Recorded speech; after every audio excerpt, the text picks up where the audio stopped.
We hear it all the time, right? Artificial intelligence is going to completely change medicine, promising this amazing future of quicker diagnoses and way better treatments. But here's the twist. As this tech walks into the hospital, the biggest hurdle isn't the code, it's the people. So let's get into why that is.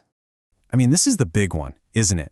We're talking about technology that could spot a disease you didn't even know you had, figure out the perfect treatment just for you, and maybe even prevent a fatal mistake.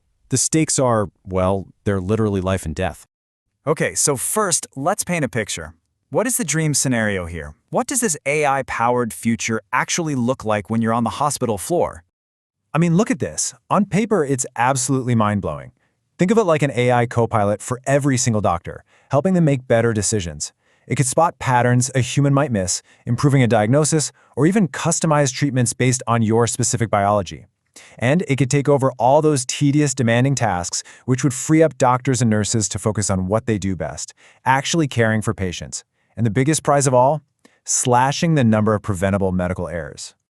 Sounds amazing, right? A total no-brainer. So why isn't every hospital on the planet using this stuff already? Well, this is where things get really interesting and really human. Here's the problem in a nutshell. For all its incredible promise, this technology is hitting a wall. And that wall is made of human resistance. The very people it's built to help, doctors, nurses, specialists, they're the ones who are, pumping the brakes. And that is the big question we're going to unpack today. What is actually going on in the hallways of our hospitals that's putting this AI revolution on pause? All right, so to figure this out, we're not just guessing. We're diving into a huge study called an integrative review. And what that basically means is that researchers grabbed every single study they could find on this topic to get to the real root cause of all this hesitation.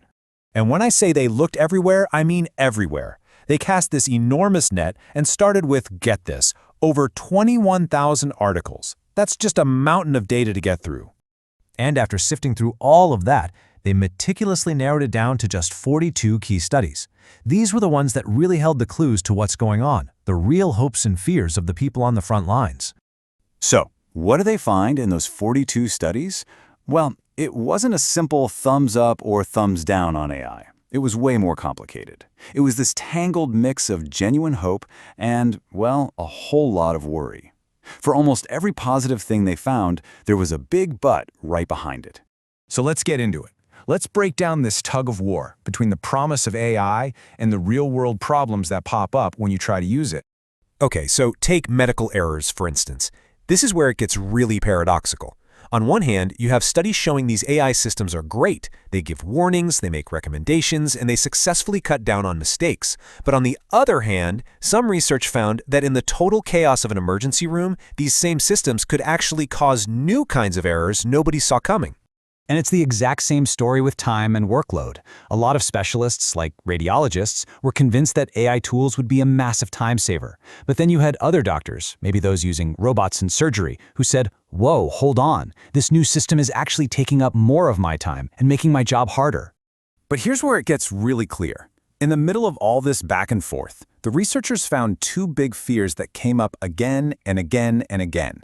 No matter the study or the specialty, these two things were pretty much unanimous. First up is something superhuman, the fear of losing your autonomy, your independence. Think about it. Doctors and nurses train for years and years to build their clinical judgment. It's the core of who they are professionally. And they're worried that if they just blindly follow what an AI says, those skills will start to fade. They spent their careers building this expertise, and they don't want to become, button pushers for a machine. And then, of course, there's the big one, the classic, the robots are coming for our jobs fear. There's this very real, very deep-seated worry that AI won't just be a helpful assistant, but that one day it'll just replace them entirely and make everything they've learned obsolete. And on top of those two huge fears, there was a whole list of other, more practical problems. People said it was just plain hard to fit these new AI tools into their already crazy busy workflows.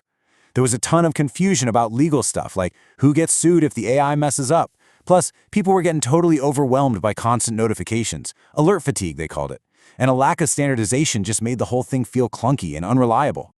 Okay, so that's a lot of problems. It sounds kind of bleak, right? But the good news is, the study doesn't just point out what's wrong. It actually gives us a prescription for how to fix it, a way to actually start using all the power AI has to offer. So, the real question is, How do we get past this? What can hospitals and developers actually do to bridge this gap between the amazing potential of the technology and the very real concerns of the professionals who have to use it? And the research boils it down to a pretty straightforward 3-step plan. Number 1, involve the medical staff from day one. Don't just build something and hand it to them, get their expertise baked into the design process itself. Number 2, training, but not just a boring manual. We're talking real, needs-based training that shows them how this new tool helps them with their specific job. And number 3, and this sounds obvious but it's crucial, make sure the basic tech actually works. You need reliable Wi-Fi, you need tech support that's actually available, the basics have to be solid. Which really brings us to a final, pretty powerful thought. While the tech itself is moving at lightning speed, maybe the biggest challenge for AI in medicine isn't about algorithms or processing power. Maybe it's not about the code at all. Maybe it's all about what happens in the clinic, with the real people who have to use it every single day.